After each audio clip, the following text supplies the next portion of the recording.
Jack didn't think this day could get any weirder, but apparently whatever cosmic force had thrown him here in the first place had a sick sense of humour. Today was his first day outside the temple since he arrived in this insane hellhole, and he was fully regretting it already. Well, almost. He had been told early on that Hive Station Bastilla, and indeed much of the known galaxy, did not have an organised structure of laws and government, and thus it was a state of fluctuating anarchy. There were some authorities that were bastions of law and order in the ocean of chaos, but they were far and few between. The Temple of Hope he had been inhabiting was fortunately one of them, with several churches of various good and amicable gods banding together for common cause. He owed the Church of Astara, the goddess of justice in particular, his life, as it was her priests that had helped him begin to adjust and adapt. The school day apparently wasn't too long by Earth standards, so it was agreed he would be introduced to the class at the end of the day to get the initial paperwork and excitement out of the way, and make sure there were no problems before he started attending regularly. He had met the principal, a stern, skeletal-looking creature that towered over him and seemed to hate and talk down to everybody, even the priest that had accompanied him as a responsible guardian, where he had to put up with a several hours-long lecture on the strict rules and regulations of the school. But that wasn't the worst part. The fact that there was a school shooting before he got to the classroom was bad enough. The fact that these were, for some reason, a very common occurrence disturbed him even more, even with the promises that the medical droids were very good at patching people up, and could even in many cases resurrect fallen students with nanobot technology within the confines of the school. He was unsurprisingly not reassured.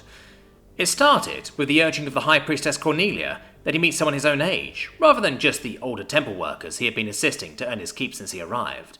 Alora volunteered at the temple often, as she worshipped one of the other gods, but she was eager to meet Jack when she heard about his strange story, and told him many positive stories about the outside. The Alagi was slightly taller than him, slender, hell, Jack would even say elf-like. She had light grey, long curly hair that he swore changed subtle tones as she spoke. Certainly her freckles all along her light grey moonlight skin did. She always tried to put a positive spin on things when she talked to Jack, keeping up her cheerful attitude no matter what the circumstance. She talked about school, her friends, and a house she shared with a few friends, which she was looking for a housemate for. With encouragement from High Priestess Cornelia, who overheard this development, Jack eventually took the next step. He did his best to play it cool when meeting the rest of his homeroom class for the first time, though as an introverted teen he really didn't like being the centre of attention. Widespread active use of magic and firearms aside, some of these aliens looked really intimidating. He thought it went as well as it could, though. His Chad older cousin had given him some good social advice over the years, and he did his best not to show that he was shy or scared when he most definitely was.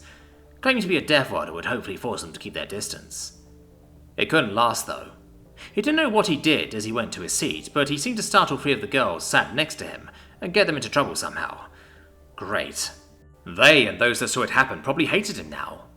He kept the sinking feeling in his stomach to himself, as Alora showed him the facilities and told him about several of the clubs and societies they had operating at the school, though he had no idea what the vast majority of them even were. As he and Alora walked back towards the house, Jack once again took in the unnatural sights, sounds and smells of Hive Station Bastilla. There was nothing to compare it to back home. It was an endless city sprawl, with seemingly infinite district sectors, some dedicated to a specific megacorporation, others were simple slums with all types of aliens staring at him. One they went through seemed to be dominated by a militia, who were looking for volunteers to liberate other sectors controlled by monsters or vicious gangs, and another one just seemed to be populated by alien trees. Fortunately, the house wasn't far. District Sector ST-97662-4SA was unusually tiny, only having about 4 spacious houses in all. The 3 of them looked unoccupied or abandoned in various states of disrepair. There was a brief scare when several auto turrets pointed in Jack's direction, but a quick command from Alora told them to back off and recognize Jack as a friendly. As they walked down the abandoned road to the only obviously occupied building, they heard noise from within, like some kind of argument, presumably Alora's friends. Jack was pretty nervous meeting new people, but he hoped they'd be able to break the ice in a non-awkward way. Yeah, that hope got crushed pretty quickly. When Jack and Alora walked in, they were met with 2 partially undressed alien girls, laughing and hammering away at each other with cushions, with one other hovering in the background, having not noticed them enter. In horror, Jack recognized all 3 of them. One of the 2 combatants was light purple-skinned, with translucent matching wings, and about his height, with large, wide, black pupilless eyes, a thick antenna curling around the top of his head, cushioned by a tuft of dark purple hair. It was quite a coincidence it was done in a pixie hairstyle, because a pixie was the closest thing this girl looked like to Jack. The other girl, swinging away with her own cushion, seemed to be much better equipped to brawl. Completely covered in various shades of pink fur, Jack could still see the thin, tempered muscles on the girl's arms. She was a head shorter than her friend, not counting her large pointed ears and long, thick tail swishing back and forth. To Jack, she looked like a cross between a tiny part of human and catgirl, and the rest mostly kangaroo. Jack couldn't see much of the final girl at the back, but he still thought he recognised her from the classroom. The pale blue skin, silvery grey hair and thick glasses were quite memorable after all. Before Jack could even think to turn away in the name of dignity, Elora spoke up, and broke the good news. Jeffery reacted quickly, dashing forward and leaping in the air with her wings before coming down in what she thought would be a cool-looking skid, but really wasn't. "Oh shit, damn, no, fuck, maybe, phew." The purple scritter grunted, as she hopped forward, trying not to fall over before finally holding her balance and standing up right next to Jack, putting her arms around him. She gave him a winning smile and stared right into his eyes.